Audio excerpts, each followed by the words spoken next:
Sāksim, lūdzu, īsi pastāstiet par sevi un par savu lomu uzņēmumā. Jā, mans vārds ir Santa Beitāne. Es esmu sociālā uzņēmuma Mobile Leasing valdes locekle un darbojos divos virzienos. Viens virziens ir autoskola personām ar dzirdes traucējumiem. Šī pieredze ir veidojusies diezgan ilgstošā periodā, sākot no 2006. gada, kad es pati kļuvu par praktiskās braukšanas instruktori. Tā sākās mans ceļš sadarbībā ar nedzirdīgajiem, jo pie manis atnāca mācīties meitene ar dzirdes traucējumiem. Mēs sadraudzējāmies, un viņa man mācīja zīmju valodu, es viņai mācīju braukšanu. Tā pamazām arī veidojās mans sadarbības ceļš ar Latvijas nedzirdīgo savienību, jo es organizēju apmācības un sadarbojos ar tulkiem, kā arī esmu iesaistījusies projektos. Pēdējais projekts mums pagājušajā gadā bija kopīgs izveidot jaunu vārdu krājumu par auto apmācību cilvēkiem ar dzirdes traucējumiem. Zīmju valodā. Paldies. Jūsu, teiksim, kopumā uzņēmējdarbības galvenās šīs darbības jomas, kā jūs ieskicētu, tātad apmācība vai ne? Jā, tātad viens virziens ir apmācība, un otrs virziens ir turisms cilvēkiem ar invaliditāti, Div Travel. Tā, paldies. Noteikti esat dzirdējuši, pēdējos gadus ļoti attīstas šīs vidē draudzīgās iniciatīvas, vai jūsu uzņēmums ir domājis par vidē draudzīgajām iniciatīvām, vai varbūt īsteno kādas vidē draudzīgās? Jā, šobrīd ir aktīvs atkal finanšu institūcijas Altuma granta pieteikums sociālajiem uzņēmējiem, un ir plāns otrajā projektā startējot iegādāties vidē draudzīgas automašīnas autoskolas vajadzībām. Manuprāt, ļoti lieliski iniciatīva.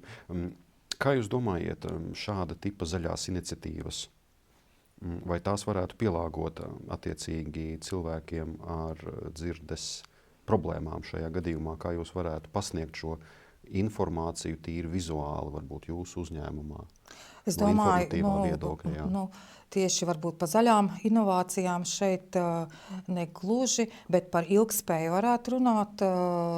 Tās noteikti ir kādas īpašas programmas, kur zīmju valodā tiek attēlota varbūt uz ekrāna, un cilvēkam ir vieglāk nolasīt, lai varbūt nav tāds ierobežojums, ka to var darīt tikai viens cilvēks, bet ka to var darīt arī vairāk. Šāda praksa pasaulē pastāv, bet vēl nav nonākusi līdz mums. Jā, tas šeit ir ļoti liels darbs tam, lai izveidotu šādu programmu, bet tas varētu būt nākotnes jautājums. Tā, kā jūs arī nākotnē plānojat iesaistīt nedzirdīgas vai vārdzirdīgas personas tieši zaļajās iniciatīvās? Vai jūs jau pieminējāt šīs auto, varbūt ir doma? Jā, ir doma tad iegādāties šos vidē draudzīgākus transporta līdzekļus, un nākotnē ir arī plānots apmācīt kādu personu ar dzirdes traucējumiem, kas varētu arī izmantot šo transporta līdzekli un strādāt ar saviem cilvēkiem no savas mērķu grupas. Tātad kļūt jau par instruktoru? Jā, tas jau man ir sen prātā, bet diemžēl agrāk tas bija grūti realizējams, jo ir ministru kabineta noteikumi, kuri nosaka, ka personām, kuras kļūst par instruktoriem, ir jābūt vismaz pirmās pakāpes augstākai izglītībai, un cilvēkiem ar dzirdes traucējumiem šī izglītības iegūšana ir diezgan ierobežota. Augstākās izglītības iegūšana? Jā, diezgan ierobežota, tāpēc, ka viņiem trūkst šīs tulku stundas. Ne visas tās stundas ir apmaksātas, un tāpēc tas tā ierobežo viņiem apgūt augstāko izglītību.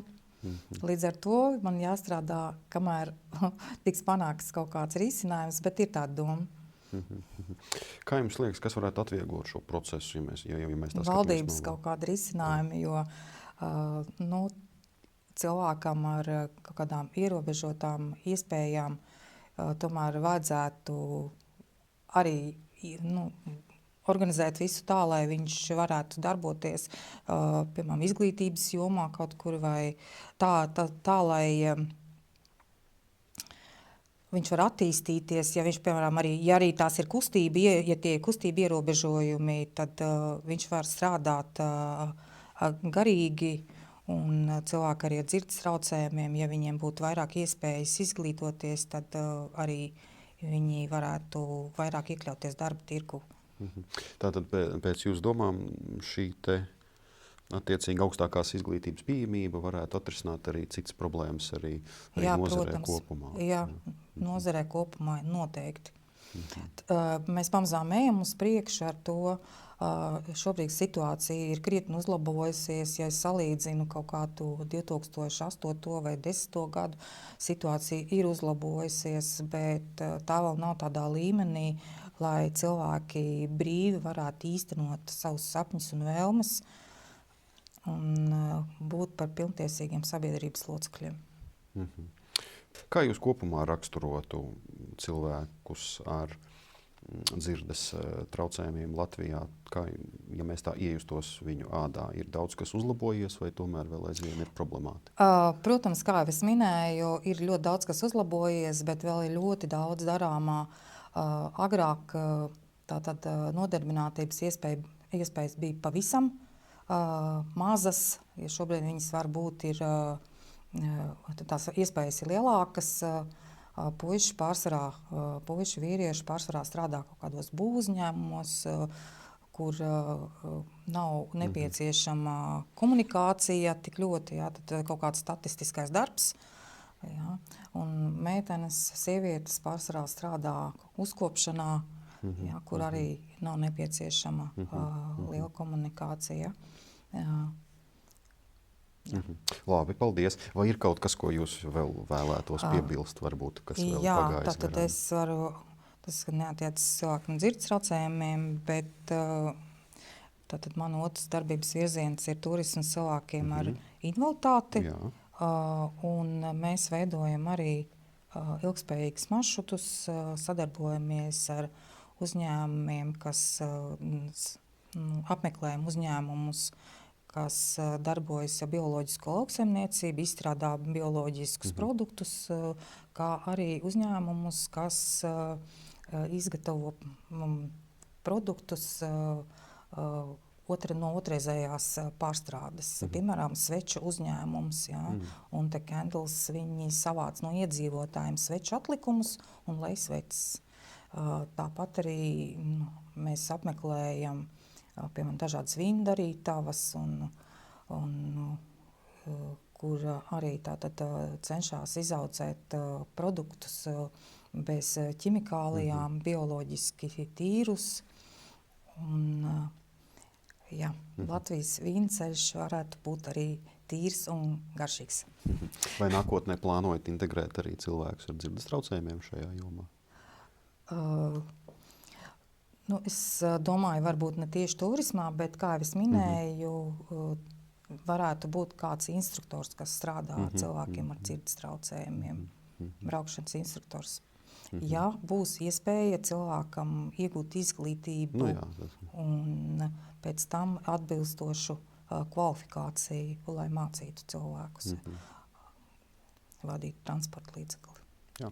Paldies par jūsu laiku un dalību intervijā. Ļoti daudz vērtīgas atziņas, un arī šīs situācijas izpēte mums palīdzēs arī daudz ko uzlabot arī šajā jomā. Paldies jums liels!